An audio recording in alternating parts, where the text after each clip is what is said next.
Truck race. See the 44 truck of Perez trying to make some moves on Grant. Grant's not had the best start to this race, but it looks like the truck's working well on the bottom. And this track's going to go through a lot of cycles as well. We just had the ARCA Menard Series race on the racetrack before the Craftsman Truck race here. Different rubber with those cars, so they got to burn some of that off. And you see that the sun is setting, and that's going to be a big key. As that sun sets, do you make the right changes for that, or is your truck already where you want it to be for when that sun sets? He was really happy with how things went in practice, but was a little upset with himself in qualifying. Jeremy was with him to say, hey, shake that off. We got a race to go to later. And now he's showing himself out here tonight, guys.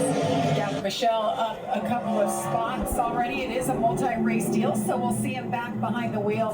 The groove was up top. That's where you ran, but it seems like lately everybody's migrated to the bottom. So I'm really glad to see that Honeycutt's able to go up around the top and have some speed. Well, and I like what Caden did there, right? He tried the bottom for the better part of 10, 12 laps almost, and when that didn't work out, you kind of set up the truck in front of you to make you think you're going to the bottom. Nope, go to the top. And there he goes. It works. 18 laps it took, guys.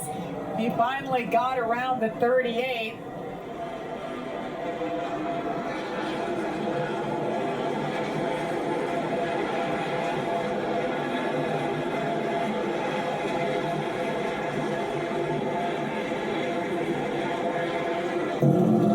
Don't you just love watching those truck top around as they go down into the corner, just bouncing all over the place? The setups these crew chiefs, the innovation they use to get these trucks to handle around these corners, they don't care if they don't handle good going straight, do they, Rika? Keeping it straight down there is easier on the tires or up top when you're kind of making the corner bigger, if you will? I mean, normally, Michael, I would feel like the bottom would hurt the tires more, but not only did we see it last year that the bottom was really working out for guys, I don't know that one lane is worse than the other. I think it's all about where your truck needs to be to not scrub a tire, not spin the right rear off of the corner, not push the right front in the middle of the corner, and wherever that is, you got to find it as a driver.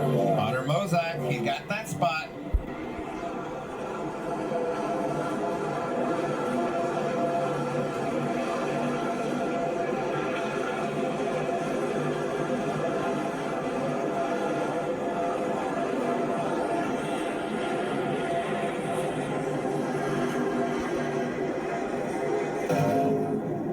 Battles all over this little short track in Indiana. See here, these three.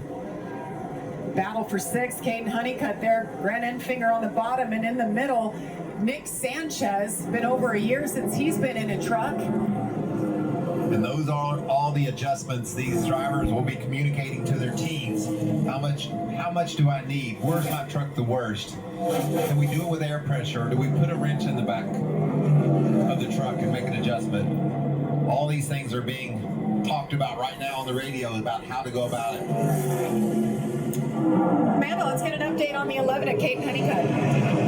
Yeah, probably about 10 or 12 laps ago, he radioed to his team that he just has zero grip out there, so desperately trying to get to the end of the stage for some adjustments. Has done a great job, top 15. He's going to lose a lap here, but he should get the free pass if Lane doesn't get to anyone else, and he's not gonna. That's Frankie Munoz in the 33. He's already a lap down, so good break for Gavin. Good first stage for this 18-year-old. And a great first stage for Lane Riggs. He picks up the win here. This is the fourth straight race. Lane has won stage one, and it's his 8th stage win of the season. The road is open. They'll be filling up with Sunoco race fuel with zero carbon bioethanol. They're coming your way, Josh. Let's start with one of the biggest movers on the day, and Ty Majeski said that truck started tight and then swung the other way, got super loose towards the end of the run. He said, I just need more lateral in this truck. They're going to make a track bar adjustment and air pressure. And I told him, do not speed. Amanda? Yeah, unfortunately, we're going to take a look at Christian Eckes pulling to his pit box, guys. This is going to be a long stop. I'm hearing that they're going to have to make a battery change, which is going to be in the left rear of that truck. You're going to see the team go there. They're having voltage issues. It was down to 10.9 for context. They want that around 14, so the team has elected to go ahead and change that battery as they get over to that side. And for Lane Riggs, the guy that's just been ripping through traffic, and it's been so fun listening to to his spotter count to it. He said, no changes, guys, and he's off. Well, you heard it, no changes for that 34 truck. He didn't need anything. But Eckes, that was interesting. They were having issues, but it didn't look like they got that battery change. They just definitely no battery change.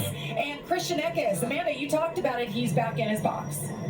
Yeah, but you're not going to see them at that left rear. You're going to see them pop the hood. Now they're smelling some oil, is what Christian said. The team's wondering if it could be the power steering by chance. But on the battery issue, David Ellis decided not to. They didn't want to go down 2 laps. Told him to turn off all the brake fans and any other driver comfort. But yeah, guys, now they're chasing another issue. Oh, what a heartbreaker, guys. He was running second.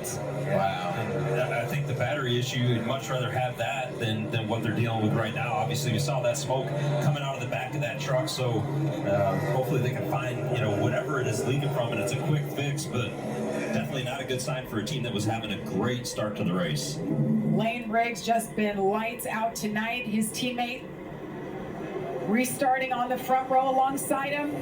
Green flag is in the air. Something didn't go right on that start. Lane got stacked up. Looked like he was spinning the tires. You could see that truck dancing around just a little bit, and Chandler because of it, lost the Smith lead. to the lead. 3 wide behind him. I saw 4, Jamie. They were 4 deep in the field, all over this racetrack. If you talk from the wall down to the grass. Look at these trucks battling side by side.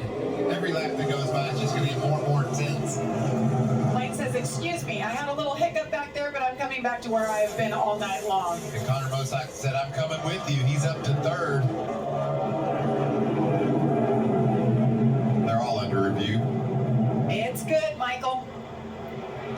Make sure everybody was finding their P's and Q's. We have a competition call with Seth, the director of this series, and he said, we're going to watch them